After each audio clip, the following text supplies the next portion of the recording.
Most every actress and actor I know wants to build a lasting body of work, choosing roles that do more than just speak to them personally, but with the hope of their performance will resonate with others.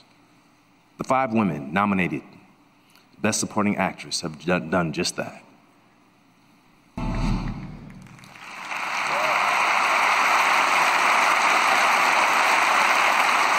Here are the nominees for performance by an actress in a supporting role.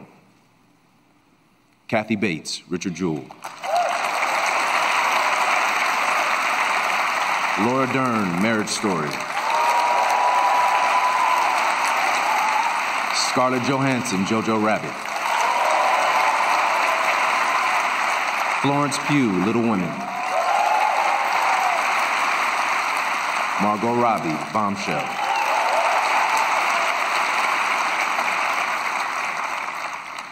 And the Oscar goes to... Hello there, all you bombshells, all you hustlers, all you Little Women, and welcome back to Spro and Lee Take on the Academy, the best and most esteemed podcast for Academy Award do-overs. I'm Lee. Hi, Lee. I'm Spro, and our destiny is to rewrite Oscar history one gold man at a time. Our mark today is the Nepo baby, Laura Dern, Marriage Story. This is the first Oscar and third nomination for Laura Dern. Laura Dern, the daughter of Bruce Dern and Diane Ladd, probably best known for her collaborations with David Lynch, for playing Ellie Sattler in the Jurassic Park films, or even for playing Vice Admiral Holdo in The Last Jedi. Before winning Best Supporting Actress in 2020, Dern was nominated 2 times, once in 1992 for Best Actress in Rambling Rose, and once for Supporting Actress in 2015's Wild. Thank you to the Academy for this honor, just to be in this room with such remarkable artists, including my fellow nominees, my sisters and colleagues. Thank you, Netflix, my friend, Ted, Scott, everyone, for their support and love to Noah, his vision, his magic. Thank you, Noah, for your words and for your friendship in art and life with you and Greta. Thank you to this cast, the majestic Adam, Scarlett, Alan, Ray, our amazing crew, David.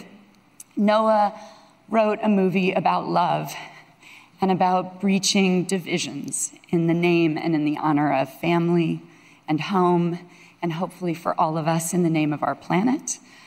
And I would like to say a special thank you to the gifts of the love stories in my life, my stepchildren, CJ and Harris, my heart and inspiration, Ellery and Jaya. And you know, some say, never meet your heroes, but I say if you're really blessed, you get them as your parents. I share this with my acting heroes, my legends, Diane Ladd and Bruce Dern.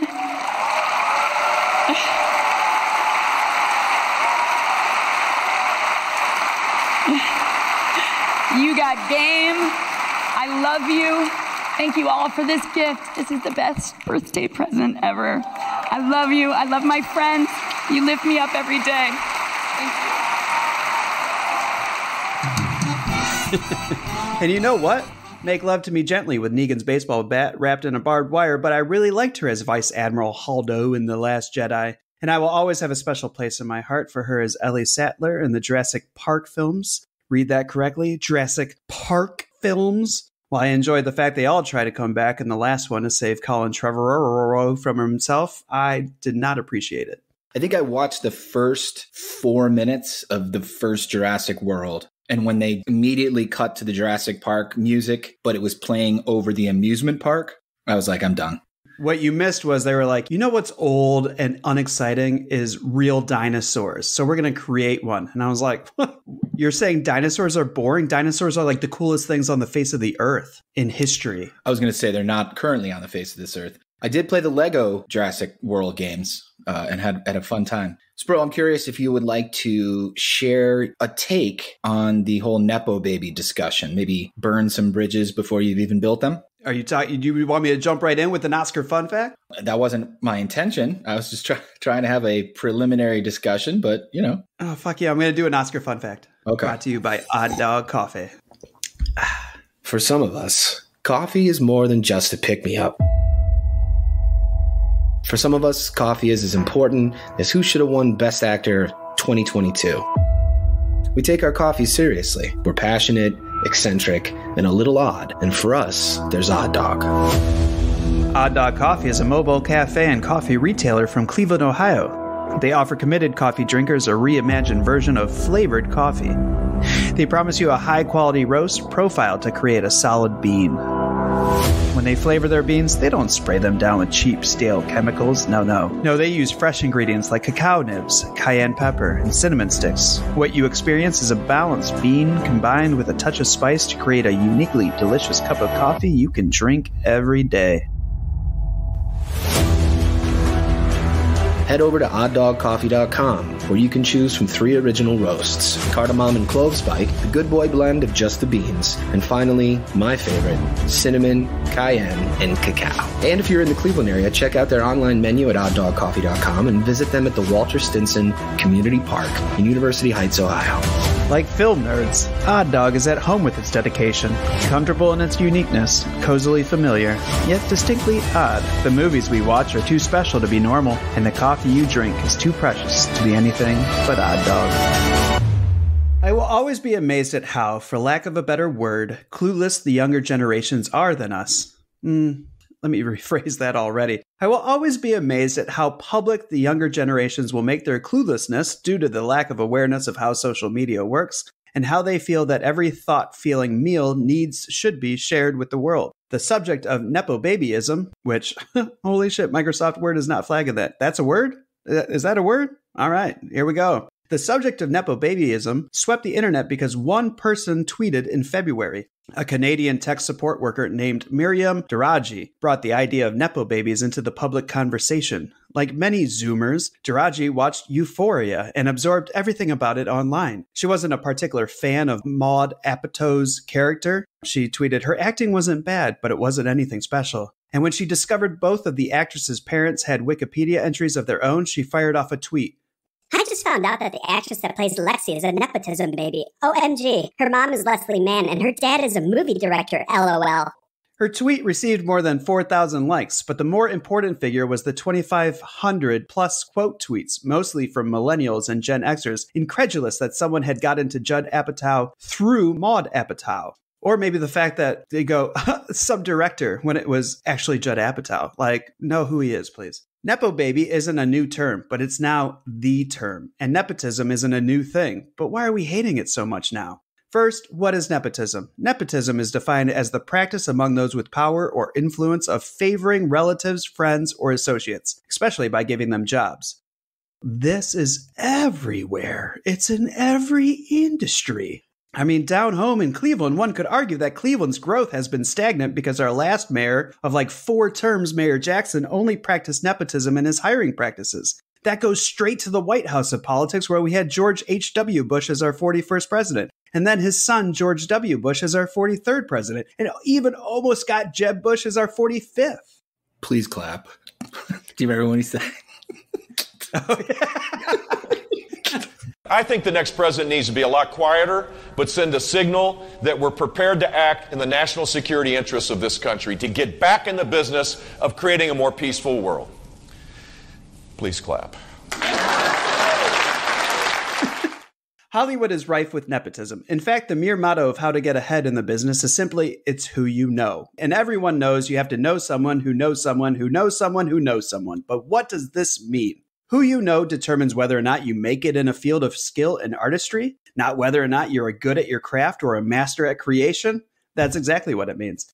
Hollywood is incestual, and so it is no wonder that it churns out products put together as well as incestual babies. Sorry if I just triggered any children of incest or royals. I wanted to list the Nepo babies here, but even though it swept the internet, there's no wiki list yet. And every article you find is scattered or those dumbass galleries you have to click through. Also, it's funny to hear who the younger generation cares about because our generation watched people like Lily Rose Depp, Zoe Kravitz, and Dakota Johnson grow up. To us, it's probably surprising to learn George Clooney and Jennifer Aniston were Nepo babies, and we all know like Angelina Jolie and Bryce Dallas Howard. So why do we not like the nepotism? I think it attacks our wants for and our belief in a meritocracy. But this isn't news, right? America isn't really a meritocracy. We're a nepotocracy.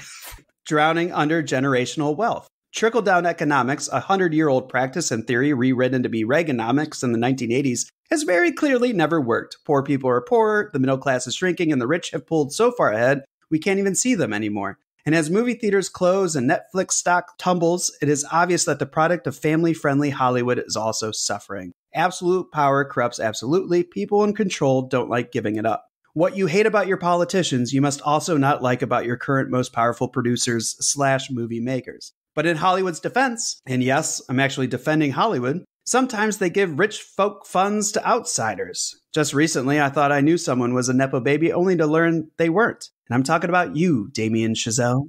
You really need to give Chazelle a break, man. I don't. Tell me how his dick tastes. So, in the spirit of things, though, it's not like all Nepo babies are bad. We're just kind of jealous of them because they had an easier ride. And we hate the fact that they're all coming out in droves now to be like, I had to work for what I had. It wasn't an easy ride. We all feel like we're working hard, but all hard work is the avoidance of harder work, so shut the fuck up. And to make this conversation more positive, I just want to throw out my favorite Nepo baby has to be Dan Levy. That man just cracks me up. He is one of the creators of Schitt's Creek. Who I think is the best Nepo baby, probably like the most talented. That would be Elizabeth Olsen, who's probably one of the best of Marvel still today. And who I think is the worst, I'm going to throw this out there. For all those people that love Dancing with the Stars, they probably love this person. But Rumor Willis once walked out of one of my plays at intermission. So personally, fuck you, Rumor Willis. Leah, if you could turn your mic back on, I'm curious about who you would say is your favorite Nepo baby, who you think is the best, the most talented, and who you think is the worst, should not have been given the chance.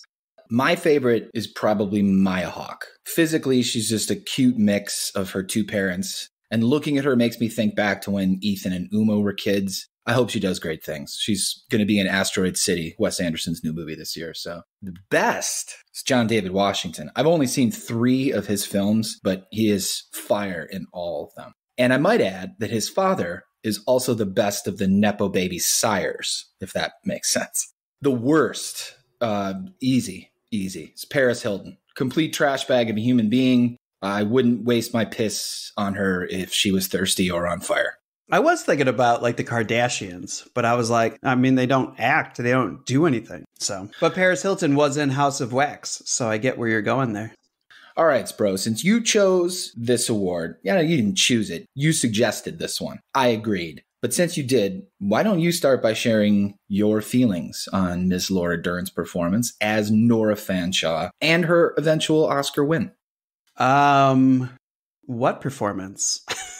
In a movie where I think Adam Driver and ScarJo are swinging for the fences, Laura Dern barely shows up for a scene, let alone steals one. Google Laura Dern Marriage Story and her monologue comes up, and her monologue looks like me in an Ohio University acting class. Spastic arm movements, flickering eyes looking for her lines, a prop in her hand to give her something else to do. I absolutely cannot tell you one reason why she won the award. Maybe you can enlighten me. Okay, well, I find that a well-written character historically leads to Oscars or at least Oscar nominations. And I think Nora's well written. She's got layers. On the surface, we see a confident, successful attorney, tall and elegant, yet approachable and empathetic. And then beneath that surface, she's quite manipulative. She's a bit of an opportunist by trade. And I would guess, only guess, maybe harboring some personal resentment either towards men or to the institution of marriage. Ultimately for her, it's about winning. But to be fair, it's also about winning for Charlie to a point. You know, he can be an asshole and I can get really pissed off, and I'll call him on being an asshole. I'm going to stop you there. When you do this for real, don't ever say that. People don't accept mothers who drink too much wine and yell at their child and call him an asshole. I get it. I do it too. We can accept an imperfect dad. Let's face it, the idea of a good father was only invented like 30 years ago. Before that, fathers were expected to be silent and absent and unreliable and selfish. And we can all say we want them to be different. But on some basic level, we accept them. We love them for their fallibilities, but people absolutely don't accept those same failings in mothers. We don't accept it structurally, and we don't accept it spiritually, because the basis of our Judeo-Christian whatever is Mary, mother of Jesus, and she's perfect. She's a virgin who gives birth, unwaveringly supports her child, and holds his dead body when he's gone. And the dad isn't there. He didn't even do the fucking. God is in heaven. God is the Father, and God didn't show up. So you have to be perfect, and Charlie can be a fuck up, and it doesn't matter. You will always be held to a different, higher standard. And it's fucked up, but that is the way it is. The film is decidedly anti-lawyer. Even the sweetest of the lawyers, played by Alan Alda, is confounding and a bit doddering. According to writer-director Noah Baumbach, Marriage Story isn't an autobiographical film, but rather a personal one. There's a true distinction in that, he promised the New York Times, except that Nora Fanshawe is probably based on Laura Wasser, the high-profile divorce lawyer who represented Jennifer Jason Leigh in her divorce from Noah Baumbach. And Fanshawe's office space in the movie, that's Wasser's firm. Also, Wasser represented Laura Dern during her divorce from Ben Harper. Whatever to all that. My point is, the man does not feel cozy comfy about lawyers, and who could blame him? They're arsonists disguised as firefighters. And nowhere in his script does Baumbach communicate that better than through the character Nora Fanshawe. So what I'm hearing is this Laura Wasser probably represented a whole lot of Academy voters, and they all chuckled at Laura Dern's mimicry of their lawyer. Maybe. Probably the best reason. Maybe. Look, A Marriage Story is a very good take on divorce. In fact, when I was going through my own divorce, my divorce lawyer, who is also my late father's good friend, was a guest at my wedding and also gave me a good divorce discount because he felt personally responsible for approving the nuptials. And he's also a fan of my writing. This lawyer told me to write the next great movie about divorce. And then A Marriage Story came out, and I was like, here it is. I don't even have to write it. And for those married or thinking about marriage or thinking about divorce, let me tell you, you're fine until the lawyers get involved. And the lawyers are the claws. They get what they get you, and so they want more than you might want. Regardless, they're your offense, and things get offensive. And by the end, you probably will hate the person you used to love because of somebody else's claws. A Marriage Story gets this all correct. Okay, so we're on the same page there. So what do I think Dern brought to this very realistic and pivotal role? Honestly, her name and her experience. She stuck with what was on the page and didn't take it much further. It's a very good role, played acceptably by Laura Dern. If anything, she underplayed the role, as you pointed out, alongside Driver and ScarJo, who were just swinging for the fences. I think if we sat and thought about it for a while, we could come up with a nice list of actors who could have played Nora just as well, or even better. On my own, I thought of Sandra Bullock, Laura Linney, Nicole Kidman, and Sandra Oh. Or he could have resurrected someone like Kelly Lynch or Gina Davis. Wouldn't it be nice to see them back in the mix? Or Robin Wright. Great idea. I think if an actor is going to receive an Oscar, their casting must be impregnable. I shouldn't be able to imagine any of these other women playing the role, but I can. Very easily, in fact. You're absolutely right. I love it when you say that. It's music to my ears. Ultimately, Dern landed a juicy role, gave an adequate performance in an above-average Netflix movie, and doesn't deserve the Oscar she won. Yeah, and the only thing that I would really point out is that wouldn't say this is like outstanding writing, but it is competent writing that gives actors something to work with. Scarlett Johansson and Adam Driver, I think, really sunk their teeth into the script, and Laura Dern just took a little nibble. All right, so we're in agreement. Dern doesn't deserve this Oscar. So now we need to figure out who does. Let's start by talking about the folks who weren't even nominated. And let's start with Octavia Spencer playing Harriet Wilson in Luce. Spencer plays a teacher who may or may not be justifiably suspicious of a student named Luce. I sense that this movie began with a good idea, but the best laid plans and all that. Rarely do I try and poke holes through a movie. Movies are movies and reality is reality. But the part where Luce comes to Miss Wilson's house, she closes the door in his face and he just waltzes right in. Instead of calling the police, she has it out with him. That was crackers to me. I don't care how badly you want this kid to hear your side of the story, to hear your philosophy, to understand nobody enters a private residence unlawfully, but especially an estranged student. Fuck all that. I would have walked out the back, dialed 911, and waited across the street. That bugged the hell out of me, especially a student of the opposite sex. I'm out. If you're not leaving, I'm leaving.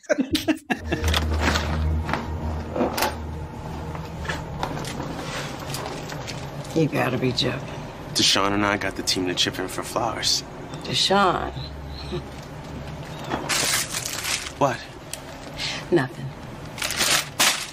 I'm allergic. Unfortunately, for Octavia Spencer, this was also one of only 2 scenes from Loose where she did anything remotely Oscar-worthy. And ultimately, this isn't it. I like your take on this. I am going to jot down what you just said and throw it in your face later. Oh, well, I look forward to that. Next on the list is Annette Bening as Senator Dianne Feinstein in The Report. This movie was a not-so-thrilling political thriller about the 20 million page report that took 40 fucking millennia to write about torture. And it's not a good movie. It's really boring. I mean, isn't it boring? Yeah, no, it took me like 6 tries to get through it all. And it's funny because it has a really good cast and it had a really good trailer, had a really good poster, was free on Amazon Prime. And I watched it before we were doing research for this episode. And I'm a completionist, so I just struggled all the way through it. And yeah, I love Annette Bening. I have liked her since An American President. But The other thing, too, is if you're going to do a political thriller, it better be thrilling. Because it can't be about like... If it's not, all that you're left with is politics. I like the fact that they wanted to get this story out there. And, I was railing on Ben Affleck and Matt Damon's new movie about the creation of Air Jordans. It's like, of all the stories we could tell. Oh, my God. I know. Why that one? Well, you know why. It's marketing. It's Nike wanting a movie about their shoes so they could sell more Nikes, and Hollywood kissing the feet of anybody that will pay them. Yeah. Okay. Yeah, that makes sense. Well, back to The Report. Bening is... One of the things you denigrate is awarding people for mimicry. And this, like Senator Dianne Feinstein, real lady, and all Annette Bening was doing was like copying her motions and movements, which she could actually meet the lady. So that's another reason why I'm like, okay, good job. Good job being Senator Dianne Feinstein. Yeah, there's nothing Oscar-worthy about this performance. Yeah. Okay. That brings us to Margot Robbie as Sharon Tate in Once Upon a Time in Hollywood. 1, please. 75 cents. What if I'm in the movie? What do you mean? I mean, I'm in the movie. I'm Sharon Tate. You're in this? Mm-hmm. I play Miss Carlson, the klutz. That's me. But that's the girl from Valley of the Dolls. Well, that's me. The girl from Valley of the Dolls. Really? Really? Hey, Ruben! Come out here! This is the girl from Valley of the Dolls. Patty Duke? No, the other one. The girl from Peyton Place? No, the other one. The one who ends up doing dirty movies. Oh. She's in this movie. Oh. Sharon Tate. Well, welcome to the Bruin, Miss Tate. Thank you for coming to our theater. Would you like to come in and see the show? Could I? By all means. Thank you. Hey, can I get a picture? Oh, sure.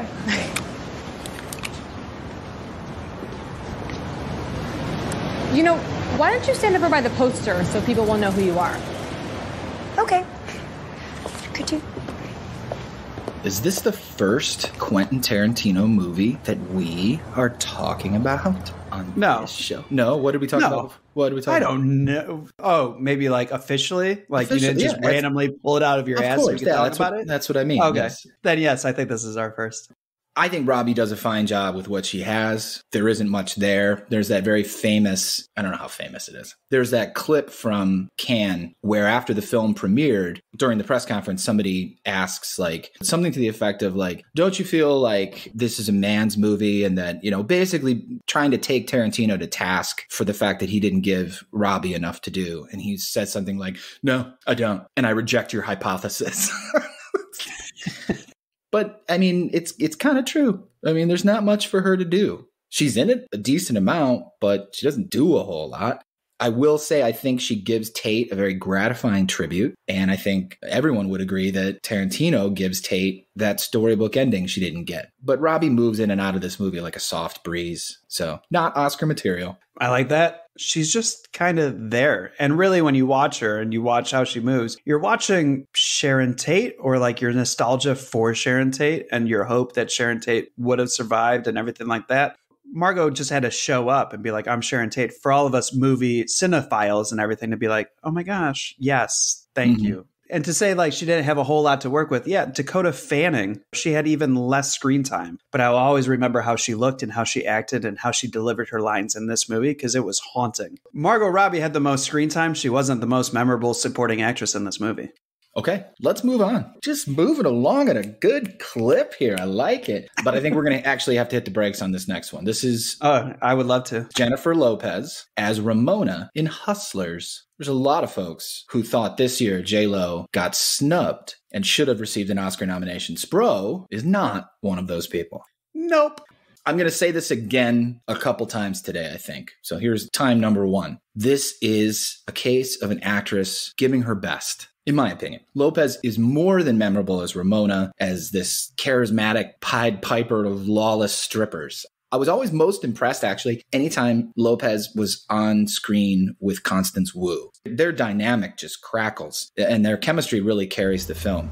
I'd love to see them team up again. How come you're so good? I see you with every single kind of guy, and I don't know, it's like you have them all figured out. I guess I'm just a people person. It's easier if you think of them as like your rich friends. You know, some of them are not so bad. Where else you dance? I was at Sin City for way too long. And then I heard some boiler room guys saying how all the money was in the city, so... You followed the green brick road. Yep. So far, so good? I mean, it's okay. Get out. I mean, you must be cleaning up. You're new. You're fucking gorgeous. You're Asian.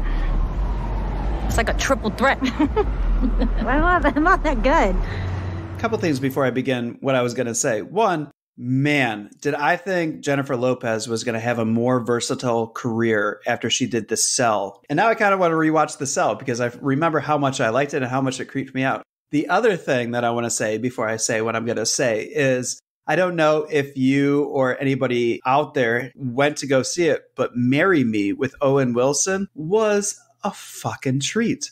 I really like that as a romantic comedy, and I recommend it to anybody. And I think that is kind of where Jennifer Lopez was at her best. The lady I'm seeing, she loves this movie, and she doesn't really love movies. And as I discussed this with her, she was like, look, I love her in this, but she doesn't really have a lot of range here. And I absolutely agreed with her. Mostly, J-Lo is playing a badass bitch with a maternal streak. And at the end, she feigns crying, but there's definitely not anything to gush about. With all this being said, my God, is she one of the most gorgeous women on this goddamn planet. And if she told me to nominate her for an Oscar, I absolutely would. But she's never going to talk to me, and so I don't have to go against my better judgment. Hustlers is a fun watch. I really like it. J-Lo was fun to see on screen, and she is gorgeous, but it's a no from me, dog. Well, the Academy agreed with you. I'm curious why you think they did, because aren't there a lot of people that love her that would have possibly tuned in or at least talked about the Oscars? Oh, I'm sure. And why, I'm sure. Why do you think she didn't garner a nom? Because they already had their fan favorite Best Supporting Actress pick, which we'll get to in the nominateds. All right. Well, I'm glad that you and I and your lady friend agree that this was a good movie. I got swept up in it. And, fun fact, Lily Reinhart, who plays Annabelle, kind of like the third in command, she's a Cleveland native, hails from Bay Village, Ohio. I didn't know that. And she's like Betty Cooper on Riverdale. She is Betty Cooper on Riverdale. But that makes sense because she was in my buddy's movie, The Kings of Summer. There you go. She's also cute as a button. She is. How old is she? All right, take it easy. All right. Next on the list is another one that might take a second. This is Zhao Shuzhen as Nai Nai in The Farewell. This movie has a wonderful story. So the writer-director Lulu Wang went on This American Life and told the story, which is essentially the premise of the entire movie. The movie The Farewell opens with quite the original epigraph. It says, based on a true lie. When Wang's grandmother, who lives in China, was diagnosed with stage 4 lung cancer, the family, both stateside and back in China, decided not to tell her based on this culturally held belief that people don't die of cancer, they die of fear. And the farewell tells the story of how they rushed this wedding so that everybody could get together with her and see her one last time. Zhao, the woman who ended up playing Nai Nai, was a well-established stage and television actress, and she received word of this role from Diane Lin, who ended up portraying her daughter in the film, the mother of Awkwafina's character, Billy. After speaking with writer-director Lulu Wang on the phone, Zhao accompanied Wang to meet the real Nai Nai, who at the time was still unaware of her diagnosis. And they just kind of played it off like, oh, this is a friend of mine. And obviously Zhao got the part, which was her feature film debut, and is absolutely terrific. The story is even funnier in that when the film got greenlit, Lucy Wang told her Nai Nai, and her Nai Nai was like, oh, great, are you going to shoot it here in China? And she's like, yes, but she wasn't going to shoot it where her grandmother lived because she didn't want her grandmother anywhere near the set. And her grandmother kind of not nagged her, but convinced her like, oh, but we could see each other if you shot it here. And she was like, fuck. So she ended up shooting it in her grandmother's neighborhood where they're outside doing the hi. And Lulu Wang had to tell all of the crew members, do not tell my grandmother. What a film. This is the second time I watched it, and the music is great. The pacing is great. It's a nice, quick watch. It runs about 90 minutes. I think Awkwafina is terrific. Everybody is good, but Awkwafina carries, her and Nai Nai's scenes just carry this movie for me. Yeah, and you could stick a pin in this one because I like this performance. Why'd you like it? Qualify it. Okay, so one, everybody that listens to this podcast knows that I have weird complexes and biases that I like shy away from. So look, all right, I don't like Awkwafina's name, probably because I don't like Awkwafina the water. So I stayed away from the farewell because there was nothing for me that I really cared about. Watching the farewell, though, and getting into it and being like, oh my gosh, and then researching the story behind it, I was like, this is one of the most fun films that we have watched for Spro and Lead Take on the Academy since I can remember. You're right. It moves at a nice clip. It's short. It reminds me, I have a pen pal in Japan that I've had for about 5 years now. I don't think he listens to the show, but his parent died in the hospital. And I was like, oh my gosh. And this is writing and it takes 3 months for a response. But I was like, what did they die from? I hope everybody's okay. I hope you're coping with it very well. And he writes back, he's like, they were old. They went to the hospital. They died. Like, we don't learn anything else about it. And I was like, oh my gosh, in America, we would sue the shit out of somebody. Just like with this film, the first thing you have to get over as Americans is like, wait a minute, they're telling other people her diagnosis and not telling directly at her. Like, what's going on? That's HIPAA. And about like 45 minutes into the film, I'm starting to think to myself, like, I love this. I almost like I was trying to explain it to other people and they're like, oh no, that's horrible. They can't lie to her. And I was like, no.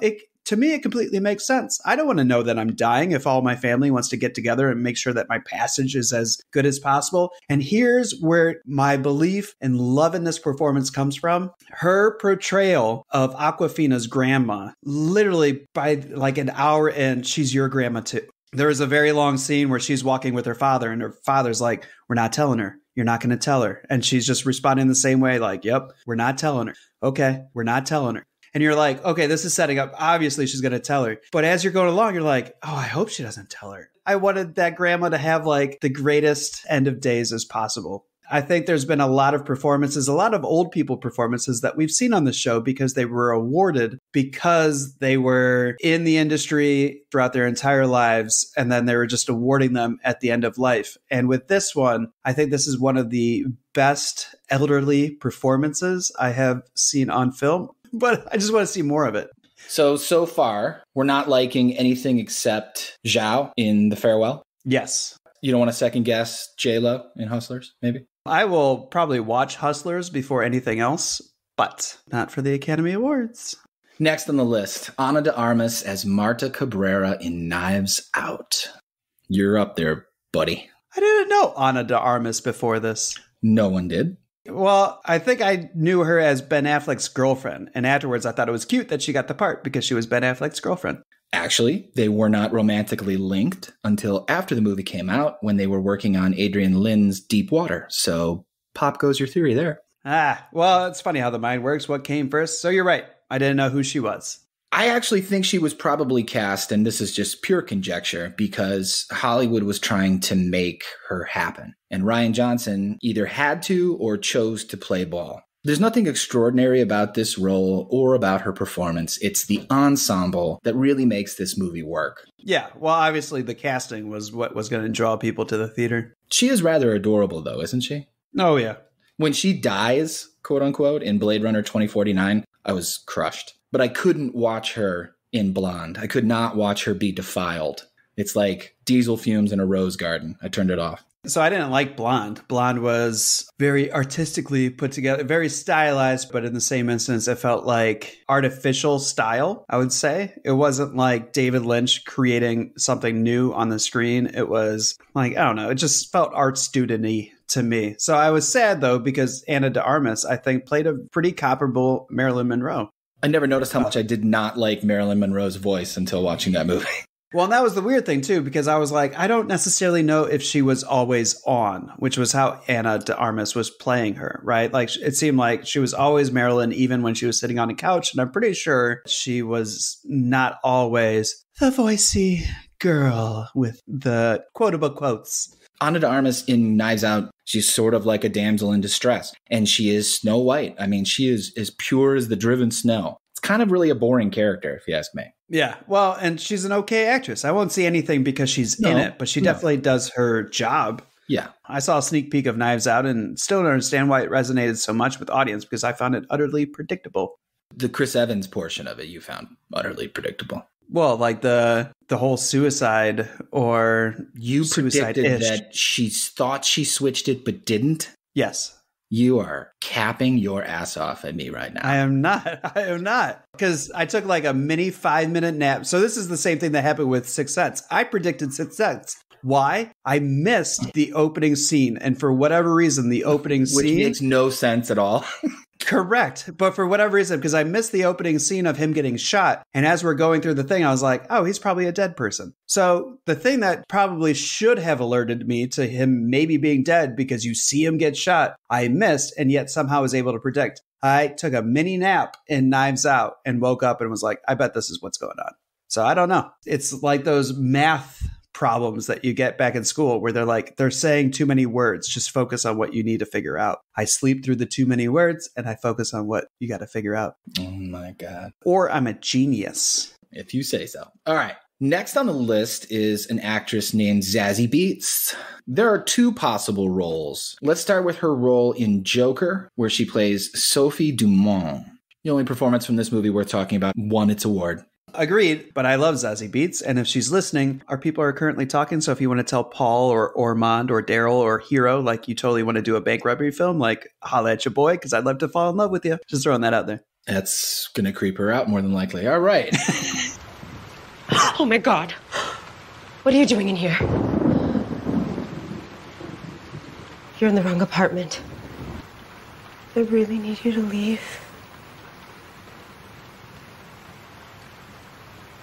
My little girl's sleeping in the other room. Moving on to our next film is another Zazie Beetz as Aaron Eccles in Lucy in the Sky. All right, so I didn't realize this was the story of the astronaut lady who trekked across the South wearing a diaper in order to confront her extramarital boyfriend and his new girlfriend. I didn't realize this until about an hour in. For the first hour, I was like, what is this? Is this Natalie Portman trying to do her Sandra Bullock astronaut film? And then when we started getting into the meat of the story, I was like, oh, well, this is interesting. I don't necessarily know if I would have ever tried to watch it before this episode, or will I ever watch it again? Probably absolutely not. And while I love Zazie Beetz, and I just got done professing my love for her and asking her to be in one of my movies, this wasn't a movie where anybody other than Natalie Portman was going to get screen time. And since Natalie wasn't anything particularly special in this film, I can't say anybody else was. Agreed. This movie was trash. Let's move along. Before we move along, can we talk about something? Jon Hamm. Is he the anti-Ryan Reynolds? Because Ryan Reynolds is popular among straight males on the TikTok verse because they say, hey, I'm totally straight, but I do Ryan Reynolds, right? Like that's the joke. That's the running joke around everywhere because he's funny and attractive and charming and fit. That's Ryan Reynolds. Now, Jon Hamm, he's the same thing. But I would have punched Jon Hamm in the teeth. Am I the only one? Yeah, I think you're alone on that one, buddy. I enjoy the ham. Really? I watch 30 Rock. You ever watch 30 Rock? Yes. His arc on 30 Rock as Liz's boyfriend that's super good looking but doesn't know that he's a moron is great. When they're playing tennis and she has stopped letting him win and she's kind of taken him out of the bubble, as Jack Donaghy calls it. She stopped letting him win and she's just whooping him in tennis and he's like, this racket is a fart. He's great. He's got a great story too, man. He plugged away for a long time and kept getting told that he looked like somebody from a different era of filmmaking. And then scored that role in Mad Men and everything changed, interestingly enough, taking place in a different era. I like him. Oh, great. Great. I can't wait till he mimics Cary Grant. Anyway, let's just move on. I still want to punch him in the teeth. This next one is Lauren Lolo Spencer as Tracy in Give Me Liberty. It won the Independent Spirit John Cassavetes Award for a film made under $500,000. This horribly titled indie was made with a lot of love, and my favorite part of it was the end credits, which held the superimposed word introducing and then slowly faded in and out about a half a dozen actors this movie introduced us to. Small budgets don't get you much, but excuse me, Karel Mikhanovsky. Just because you do the Russian accent, dude, doesn't make you right. Gives me flashes of Lahane with how well he takes a small budget, a loose script, and just lets characters breathe on screen. For this award, we're looking at Lauren Lolo Spencer, and I can say this for a fact. She was better than Laura Dern, who won an Academy Award. Not that saying that publicly on this podcast will do much for her, but she has gone on from Give Me Liberty to do some TV, and I'm happy for her, and happy that Give Me Liberty introduced me to her. Here's the thing. Low budget means the people who sign on aren't taking much either. So you're either getting whoever you can, or you're getting talented people who believe in the craft more than the coin. Low budget has a high percentage of being awful, but we've seen some really great low budget with unknown talent on and behind the camera. Lauren Spencer is one of those very talented people. What is up, y'all? I am Lauren Lolo Spencer, and I'm in a movie called Give Me Liberty. You just need to get me to work. You have any idea how many people depend on me? You know how many people depend on me? I depend on you. I depend on you. So just make a left. This whole movie started with a bunch of really random and different people crammed into a medical transport van. We were going to make a movie no matter what. Give Me Liberty premiered at Sundance and Cannes Film Festivals, and now we are back in the U.S. to premiere on August 23rd at the IFC Center in New York. And guess what? I'm gonna be there! And I want to see you there too. Give Me Liberty is about America, about the real people who live here, work here, just trying to get through a really long and tough day. Sorry about this morning. Who knew this was gonna happen? I love how the accordion got off this van before I did. Visibility is important because it lets other people know that they're not alone in the stories that are being told, and that they're not alone because they don't look like the stereotypical, Hollywood actress or actor that's been represented in films for a very, very long time. To be black, to be a woman, and have a disability is a lot to deal with on a daily basis in the real world. So to have a little part of my story being told and to have it be done authentically is incredible, and it's amazing. And for me, my liberty is being able to be authentically myself, being able to be and do as much as I want to do on this earth, and doing it unapologetically and being authentically me in the process. At one point in this movie, I jumped online to Google Miss Spencer, and I immediately thought of you, Spro, and your continued cry for authenticity. A cry which I join you in crying. We cry together about this. This isn't Lieutenant Dan. It's not Tom Cruise as Ron Kovic. It's not Daniel Day-Lewis as Christy Brown. Miss Spencer lives with MS. She's not stuck in a wheelchair, but she spends a lot of her time in a wheelchair, just as her character Tracy does. This is what you've been looking for, right? Yeah, there's so many people in the world. There's so many actors. There's so many actresses. There's so many opportunities and ways to find these people. It's like, why are we having Jennifer Lawrence play a Russian in Red Sparrow? Just find a fucking Russian. These people exist. Go find them and cast them and put money in their pocket. Hell yeah, dude. I'm fucking with you 100%. The movie, though, I think when I started watching this, I was hoping for sort of like another Scarborough type thing. It feels very realistic at the beginning. It gets a bit surreal at points. And I think the story meanders way too much. I probably would have fonder memories of the film itself if Maxim Stoyanov, who played Dima, the guy that wants to fall in love with every woman he sees, he's funny, but he needed his screen time cut way down. I wanted more of those scenes with Vic and Tracy. It feels like they have their initial sort of blowout, and then for what felt like nearly an hour, they don't interact at all. Did you feel that at all? Oh, yeah. No, okay. Absolutely. And like, so here's the thing, too. You introduced me to the phrase hangout movie. And so that's kind of what I felt this was a little bit like, where I was just hanging out in this van surrounded by these characters and just kind of trying to get to know everybody. The slice of life moments that I really liked, which stand out to me. And when Tracy is talking through the wheelchair ramp holes to her mom, and her mom's like, you got to go get him. Got to go get him. And she's like shifting her weight side to side. Like, I was like, those little snippets was what was really engaging to me. Yeah, I wish there'd been way more of that. The scene where Vic and Tracy, he shows her how you can play records really terribly, but you can play them with a little, does he use a paper clip or is it like a sewing needle? I don't know. And he shows her and they're giggling. It's just very endearing. It's very cute. And the relationship that they have is interesting. Just the movie didn't give me enough of it. You said another movie like earlier. Was it Loose? Or maybe like The Report or something like that, where like it was an okay performance in a movie that just didn't grab you, where this was like a good performance in a movie that just didn't grab you. It grabbed me at parts. Like I was on board until we spent all that time at it was funny. Like they're sitting there arguing over what song to sing to send this woman to the next world and then realize that they're at the wrong grave. It was funny. It just...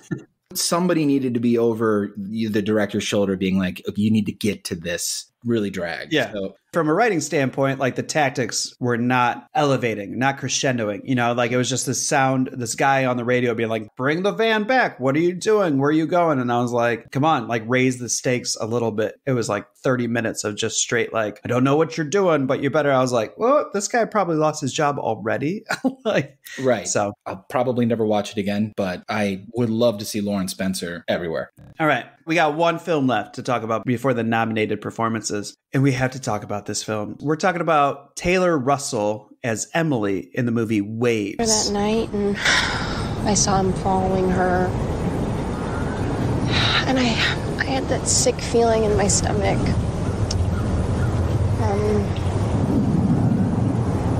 don't know what happened. I kind of just froze. Baby.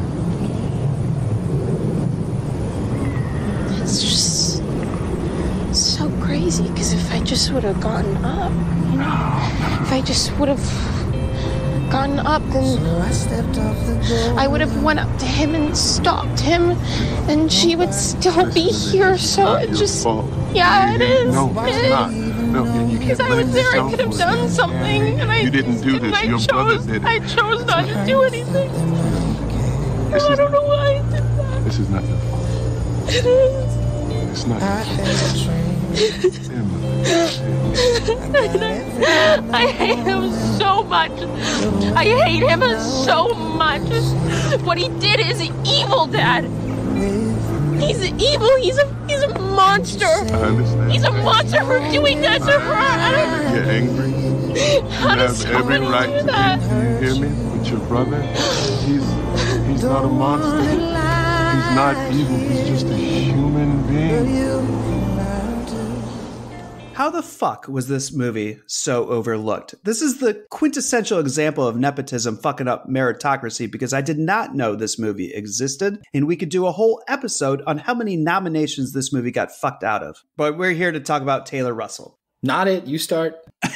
All right. Well, let's talk about the movie first, since I doubt anybody knows about it. This movie begins with the story of a high school wrestler in his senior year trying to get a scholarship. At the same time, he's dealing with a tear in his bicep and trying to keep that under wraps. The movie unravels at such a nice slow clip that you're sitting back and just being like, is this what the movie is about? He grabs some painkillers. You're like, oh, this is going to be about his pain-killing addiction. And then his bicep tears and you're like, oh, is this about him trying to deal with the fact that he's not a wrestler anymore? And then his girlfriend gets pregnant and you're like, oh, is this about them trying to get an abortion? And then they decide to keep it, but she breaks up with him. And you're like, is this about that? And it does this all the way until the halfway point when boom, his story drops and it becomes about his little sister Emily, played by Taylor Russell. And Taylor Russell takes over the movie from that point. She was one of the witnesses to her brother's tragedy. And so she is coping with that from the beginning of her story. And she's just trying to find her own story based on the fact that now everything revolves around the horrific events that surrounded her brother. And to me, this movie kind of crushes you at the beginning and gives you this very hopeful yet sad tale at the end. And I could not take my eyes off the goddamn screen for a moment. And I think I'm going to watch it again after we get done recording this episode.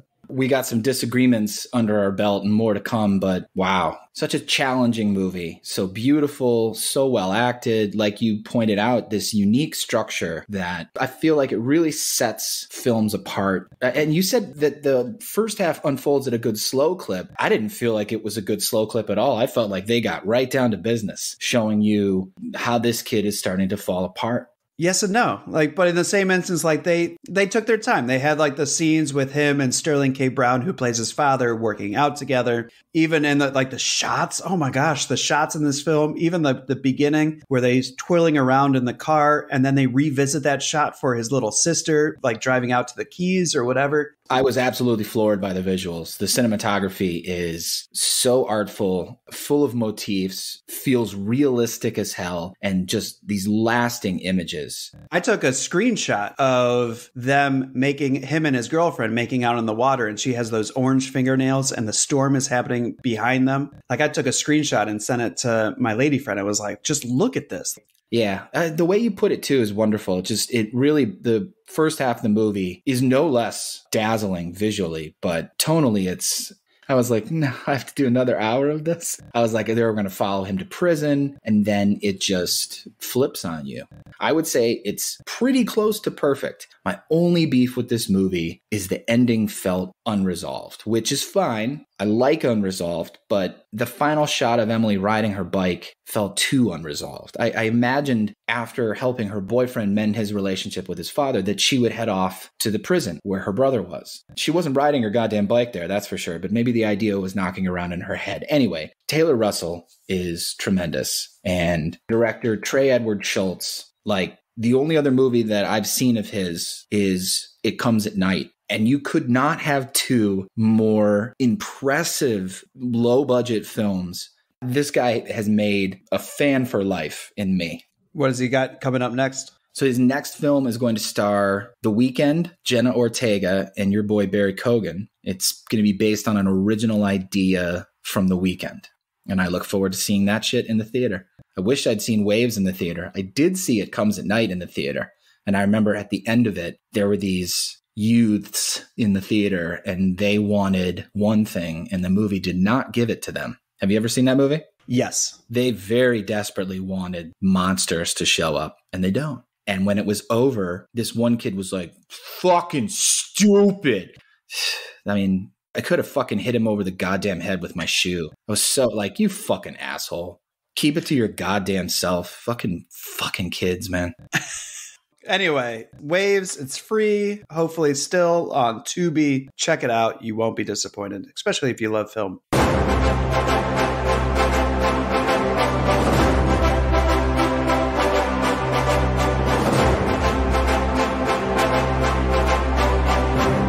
All right. You said this is the last movie we have to talk about. It's actually only the last non-nominated. We have to get to the other 4 actresses who were nominated, the 4 who were actually up for the Oscar and lost to Laura Dern. Let's do it. First on the list, alphabetically, is the great Kathy Bates, who was nominated for playing Bobby Jewell in Richard Jewell. My name is Barbara Jewell.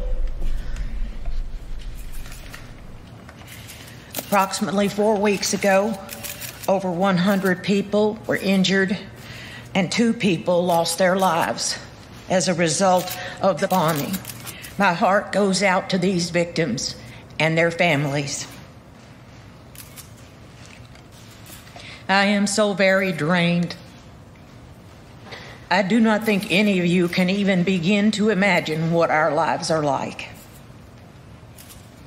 The media has portrayed my son as the person who has committed this crime. They have taken all privacy from us. They have taken all peace. The FBI follows his every move and watches my home constantly. And why? My son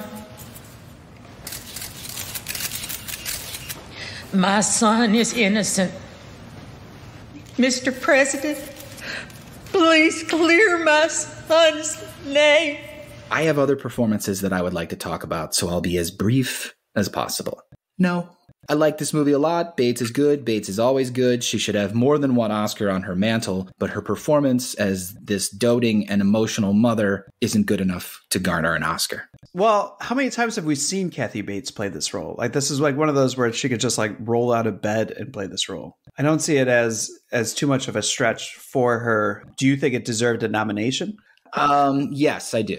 I love this movie, and she is. You did say it was it's like the last movie that dealt with important American subjects. Yeah, because you put me on the fucking spot. But you came up with this movie. Sure, obviously, you like this movie. I'm sure I could think of more. Yeah, she's just a very doting mother. She is trying to protect her son, and she is also very innocent. She's one of the best things about this movie, I think. Her and John Kick Me in the Teeth Ham are what I really tuned in for. I think everybody in this movie is great.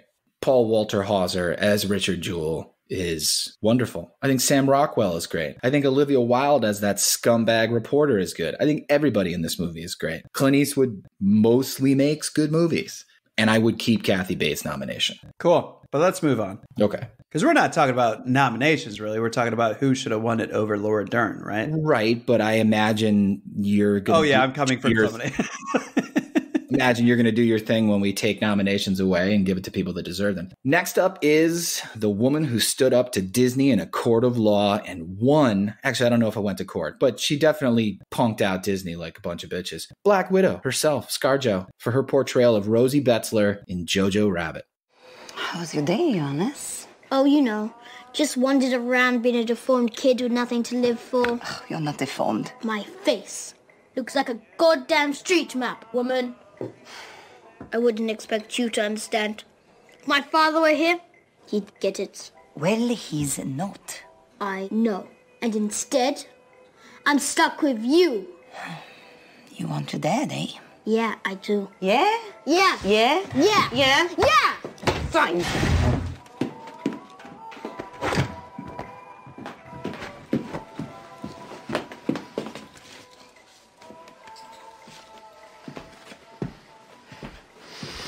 Don't you ever talk to your goddamn mother like that!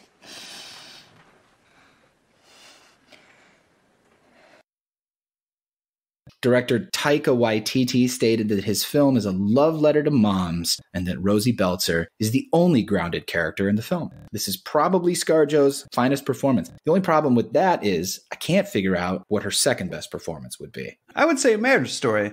I give her a pass of playing a German because it's a comedy. For whatever reason, it doesn't feel like she is Queen Street becoming a different nationality. But like I said, it's a comedy, and so I think it's pretty good, pretty passable. She's okay. Nomination worthy after what we've already seen? I don't know. I think I would put this one on the fence. I was convinced she was going to win this year. She had Marriage Story and she had this. She was up for Best Actress and Best Supporting Actress. I was convinced she was going to win something this year. I couldn't believe she didn't. And if you think her second best is Marriage Story, there are her two best films in the same year. Right there is a whole lot of juice. And people, I don't know, people seem to like her. Yeah, I mean, I do. Like, I really liked her in Lost in Translation. I'd probably put that above this performance. See, I think she's gotten better as she's gotten older. Definitely. But there's also this thing. Okay, so this is my favorite ScarJo performance because, one, it's a great role, despite being almost nauseatingly righteous. Like, do people like this actually exist? Like, freedom fighters and brave mothers, like, are they out there? I don't know. I think we want to believe so. We certainly do. But the most grounded character, I don't know if I agree with him. The second reason this is my favorite is her performances are often really visible, if you know what I mean. Like I can see her acting when I watch her. But this role seems to prevent that because she's play acting a lot of the time with her son. And I think that gives her distance, like one of those Russian dolls, from making it obvious to me. I don't know if that makes any sense, but I don't know, man. I mean, that's my major problem with Laura Dern in A Marriage Story. I could tell she's acting. Yeah, no, I'm not going to take this nomination away. You convinced me. I'd give ScarJo Jojo Rabbit Award over Laura Dern, and we wouldn't be talking about this award. I mean, that dance scene alone, just in my opinion, that earns her the nomination right there. And like I said, I expected her to win this year. All right, so ScarJo, I give thumbs up. Spro, I convinced him apparently. 2 nominees down, 2 more to go. Next up is Florence Pugh, or Miss Flo, as Olivia Wilde, playing Amy in Little Women. The Irishman and Little Women are my 2 favorite movies of 2019. The Irishman, because when it was over, I felt like I understood the human condition a little bit better. And Gerwig's adaptation of Little Women, because it gave me joy the way movies used to in the 90s when my soul was still mostly intact. The titular Little Women are also good, and when the 4 of them are together on screen, their camaraderie never once feels feigned. I love it. It makes me so jolly. I don't know other word for it. The dance sequence between Timothée Chalamet and Saoirse Ronan just makes my heart soar. Pugh, though. Let's talk Pugh. What a terrible last name. Pugh is good. I can't even say it now without thinking about that. Pugh. We also have a player on the women's soccer team with the last name Pugh. Only you would know that. Pugh is good. She's good as the resentful and immature Amy. But I think Pugh's best work is still ahead of her, especially when you consider how well she handled the Don't Worry Darling fiasco. Just talent and class all the way. I'm a failure. Joe is in New York being a writer, and I'm a failure. That's quite a statement to make at 20. Well, Rome took all the vanity out of me, and Paris made me realize I'd never be a genius, so I'm giving up all my foolish artistic hopes. Why should you give up, Amy? You have so much talent Talent and energy. isn't genius, and no amount of energy can make it so. I want to be great or nothing, and I will not be some commonplace dauber, and I don't intend to try anymore. What are you going to do with your life? Polish up all my other talents and become an ornament to society. That's where Fred Vaughn comes in, I suppose. Don't make fun. I said his name. You're not engaged, I hope. No. But you will be if he goes down properly on one knee? Most likely, yes. He's rich, richer than you, even. I understand queens of society can't get on without money, although it does sound odd from the mouth of one of your mother's girls.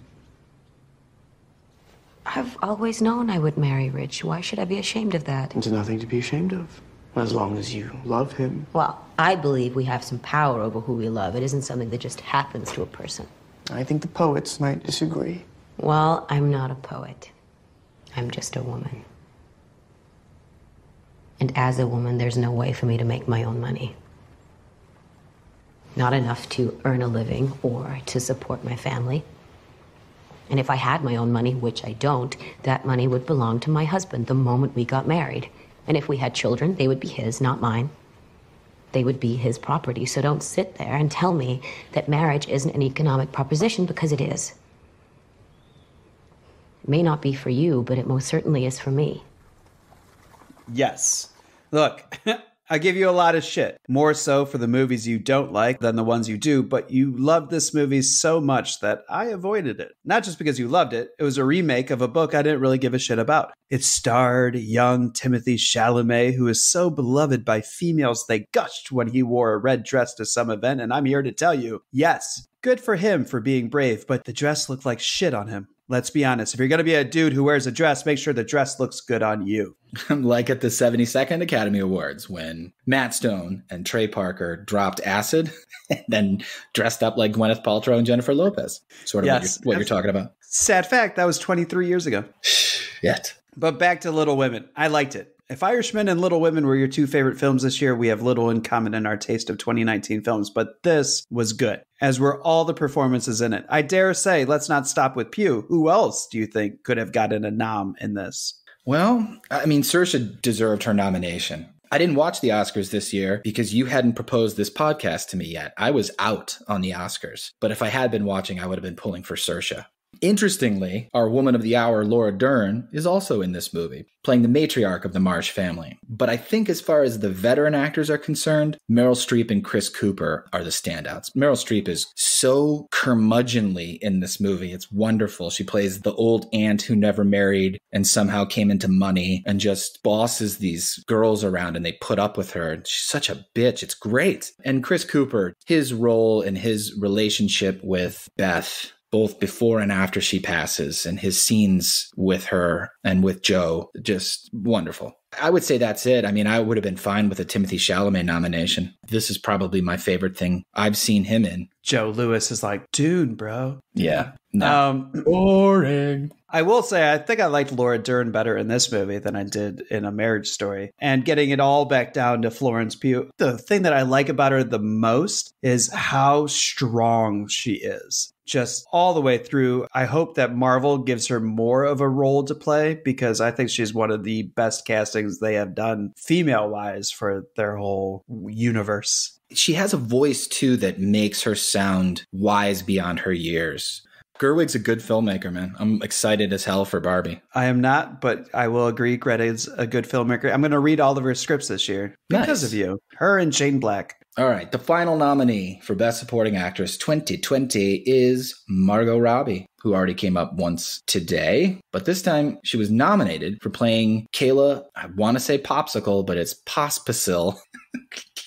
I love popsicles. In Bombshell. I do. I eat way too many popsicles. Way too many. All right, let me admit something, and maybe you can relate. When I sit down to watch a movie that I have never seen, and it's for this podcast, I tend to get tunnel vision. I think of it in the context of the Oscars. I try to resist it, but it's really tough. And with actors, when we are taking away an acting Oscar, it's even more detrimental, I think, to my enjoyment of the film. Case in point, I watched this movie and just was zeroed in on waiting for Margot Robbie. When she came on, I was studying her. And when I wasn't immediately floored by her, I was wondering, why the fuck was she even nominated? And that's, I think, a real flaw in my process. So I'll try and reframe my mind moving forward. But eventually I got it, though. Robbie has two scenes that I believe warranted this nomination. First, when her character Kayla gets trapped in the room with chairman and CEO of Fox News, an Ohio University graduate, Roger Ailes, and coerced into exposing her body. And then the second scene is when she recounts that abuse on the phone with her friend and confidant, Jess Carr, played by the wonderful Kate McKinnon. Robbie plays Kayla a bit like a horror movie victim. We watch as she is psychologically attacked and wounded by this monster. Her terror is painful to watch.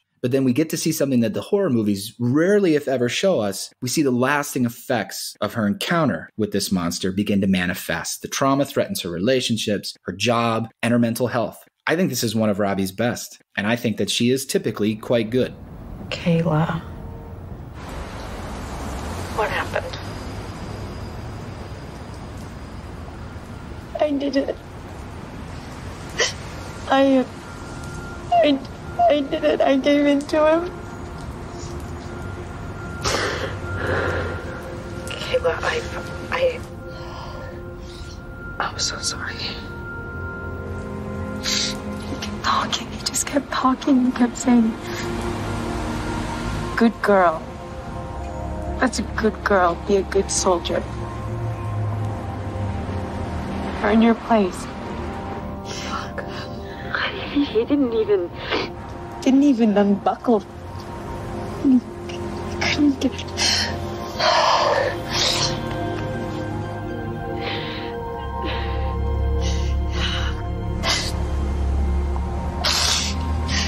I feel so filthy. No, Kayla, you didn't do anything wrong. I'm sorry. And we disagree again. Okay. Look, Margot Robbie, very attractive, seems very sweet, and was absolutely wonderful in I, Tanya. And I think that's one of the best roles that she has ever gotten that really shows her range and skill. It seems like she got this nomination because she's very attractive and very sweet and Hollywood's it girl at the moment. Okay. I'm reminded oh, shit. And to bring up something that you said earlier in this episode, when here it talking comes, about here it comes. Luce, you said Luce had only 2 scenes where she did anything remotely Oscar worthy. But and the we passed adverb her up pretty remotely. quick. The adverb remotely. I did not use. Well, see, screenwriters are told to avoid adverbs. Yeah, So- Stephen so- King. Every time I use an adverb, I think of Stephen King, who's like, "Stop using adverbs." I'm like, "No, fuck you, Stephen King." So this is English teacher versus writer.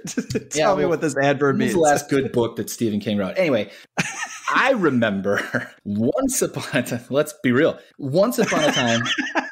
Someone just like I was like, oh, you never know who we're gonna shit on this podcast. I remember once upon a time somebody sent me a clip from the Graham Norton show. It was of Jim Carrey and Margot Robbie. And Carrey insinuates, behind the veil of a joke, of course, that Robbie is only where she is because of her looks. Which, joke or not, is kind of a dismissive thing to say. Bitter sentiments from a guy who hasn't been in a good film since 2004. Of course, her looks propelled her to the front of the line. It's Hollywood. You need to save that kind of criticism for somebody like Megan Fox or Jessica Alba. Or better yet, shut the fuck up entirely. And I wanted to talk to you because you're amazing and I'm so excited for you. Oh, it's thanks. incredible that you've gotten as far as you have with your obvious physical disadvantages. Unbelievable. Based off everything we've talked about, everyone we've brought up, Margot gets the nomination for Bombshell. Other than Dern getting the nomination and then the fucking award, this is the second most bewildering thing out of these Oscars. Margot Robbie for Bombshell. You mentioned Kate McKinnon, who I think stole every scene she was in, including those with Miss Robbie. I mentioned her, yeah, but I disagree that she stole every scene. She was good when they go to bed together, but I think Robbie's role was the tougher. As far as why she was nominated, remember, too, that this role, this film, was deemed very timely, very important. It came out only 2 years after Me Too resurfaced, and it was about the takedown of one of the most powerful right-wing men in show business. So it's not a surprise to me that Hollywood wanted to prop it up a bit. Does that mean that she wasn't good in it? No, I think she was very good in it. And now I'm going back on my word. If you want to snatch one of these Oscar nominations away and give it to somebody else, Bates, because I am not budging on Margot. Okay. Because it sounds like you're itching to pull her nomination. Is that factual? Yes. Yeah, fuck that. Just because she has a pretty face doesn't mean we got to put it up on the billboard. Other than I, Tanya. Which she was amazing in. And Mary, Queen of Scots. Which I haven't seen. Tell me a role that she took that doesn't put her on a pedestal. That doesn't go, this is the most gorgeous woman of this movie and everybody should keep their eyes on her. Her role here in Bombshell, she's one of many women who are being abused and mistreated because they are attractive. Sort of paradoxical to our conversation. I don't know if I'm using that word correctly. I think her point in this movie is to be attractive. Her point in every movie is to be attractive. Maybe. I mean, she is attractive. But I'll revert back to what I said. Save that kind of criticism for somebody like Megan Fox or Jessica Alba. Because Robbie doesn't deserve it. I haven't seen Babylon yet, but you know what? And I can't wait to see it now. I can't wait to see her get wild on drugs and watch her fucking star flame out, which I'm sure is what happens. I haven't seen the movie yet. We'll have fun watching that movie because I tried twice and then I had to read the plot summary and still went, ew, what the fuck? Even this plot summary is too long. I would love Margot Robbie. I mean, I would say she's A-lister by now. She's up there. Oh, definitely. We catapulted. Like, she was probably like one of the quickest people to become A-list in recent years. And I think she is talented. I want to see her take more challenging roles. I don't want her to just be the cute face. It's kind of how like Charlize Theron was going. And then she was like, you know what? I'm going to do Monster and I'm going to be Furiosa. And like, now she's getting dirty and gritty. I want Margot to follow the Theron theory. Okay. Well, you know, the script for Sober is still on the table. If she can play high school aged, that's her chance. Play a junkie. Yeah, have your people call my people before Zazie Beetz does. All right, looking at it, though, with the nominations, who would you... I'm putting Taylor Russell up. If you want to be like, let's take away Bates and keep Margot Robbie, fine. Taylor Russell's going somewhere. Fine. Give Bates the boot. So then we have Taylor Russell in Waves with ScarJo and Jojo Rabbit, Florence Pugh in Little Women, and then Margot Robbie. Look. I'm taking Laura Dern's nomination away. Are you cool with that? 100%. I don't think she deserved the nomination. 100%. Okay. So then do we have an open slot still? We do. Who would you put up? Nai. All right. Zhao Shuzhen as Nai in The Farewell. All right. So we got Taylor Russell in Waves, Florence Pugh for Little Women, ScarJo for Jojo Rabbit. You say the name. Zhao Shuzhen as Nai in The Farewell. In The Farewell. And then Margot Robbie in Bombshell. I think that is a good list. Now, out of that, do your top three. Okay. I'm going to start backwards with three. Taylor Russell as Emily in Waves. I thought the scene with her and her father when they were fishing, that was at the moment where I'm like, yeah, this girl is fucking great. When he is pouring his soul out to her and then he's like, I shouldn't be telling you that. I don't know why I'm telling you this. And she goes, no, it's good. I want you to tell me this stuff. What a great movie that was. My third one is, and I just changed it, Zhao Zhuzhen as Nai in The Farewell. Only because it made me feel like my grandma was nicer. Yeah. Oh, if only my grandmother had been as nice as you, Nai. My number two is your number three, Zhao Shuzhen as Nai in The Farewell. A grandma that we all deserve. Nice. And my number two is ScarJo for Jojo Rabbit. This performance this year made me feel something the most, like Florence Pugh in Little Women. I liked everything. I liked the ensemble that they put together. Was less enthused about Meryl Streep as you are, because I was like, this is just Meryl Streep playing an old curmudgeon-y lady again. But when it came to ScarJo's performance in Jojo Rabbit, and I guess I'll spoil it, when she dies in the movie is probably the thing that winded me the most. And ScarJo is my number one. And Taylor Russell is my number one. Interesting. Really? You thought she was better than everybody else? I thought she was very good. I couldn't find a flaw in it. So I agree. Like, I didn't interrupt you when you were talking about what you thought was your detriment or flaw when looking at a film, when seeing Margot Robbie pop on screen and then scrutinizing her performance. I do the exact same thing. I feel like that's what we're supposed to be doing. And when it came to Taylor Russell, I scrutinized her and I could not see the cracks. And the same thing with pretty much ScarJo. I thought that Taylor Russell, though, had more of an emotional range. I thought that the camera work, probably the material that she had to work with, was less so. So she had to do more and she delivered flawlessly. Waves just knocked me on my ass. Same. I can't find flaw. But in the same instance, if you look at it like 1 + 2, which would be ScarJo's points, she would get our award. And Taylor Russell would come in second and Nai would come in third. Which bums me out because The Farewell and Waves are 10 times the movies that Jojo Rabbit is. I think Jojo Rabbit is a little overrated. Yes, agreed. But we put Nai and Taylor Russell in the audience, got their names on the stage in our little imaginary world. And I think it's the small little victory.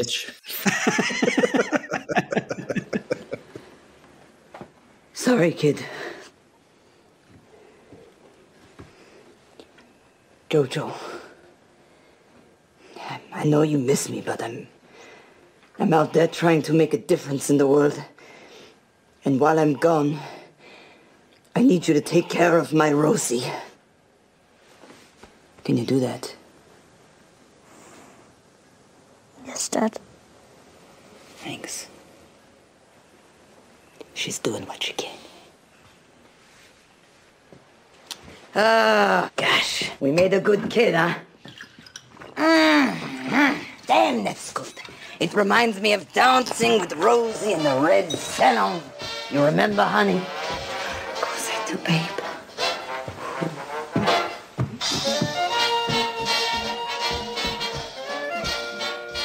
And number 4 is Margot Robbie. Okay, that's all for us today. No, you're right. If you've never seen Jojo Rabbit, watch it just for ScarJo. Maybe you'll enjoy the rest of it. But from this episode alone, I think Spro and I are both telling you, have fun watching Hustlers, cry your eyes out watching Waves and The Farewell, and then check out Bombshell because I want everybody to agree with me about Margot Robbie. Okay, that's the end of the show. I disagree with you. She is beautiful. I just want more. You are focused on her looks too much. Yes, you are. You cannot see past this beautiful woman and see the artist that she is. But the roles don't challenge her as much as I want her to be challenged. I don't know, man. I wouldn't like to be sitting across from John Lithgow in a fat suit being told to lift my skirt higher and higher and higher and higher. She looks positively terrified in that scene. So maybe you should rewatch it. I just want her to challenge herself more. Don't just be pretty. Be amazing like you can be. All right, so Laura Dern, your Oscar no longer belongs to you. We're going to hand that over to Miss Scarlett Johansson for her performance as Rosie Betzler in Jojo Rabbit. You were a wonderful character, gave a wonderful performance. You were a beautiful mother in both this movie and Marriage Story. Just a towering year getting nominated as Best Actress and Best Supporting Actress. You made me a believer this year. You made us believers. So here's the Oscar that you so rightfully deserve.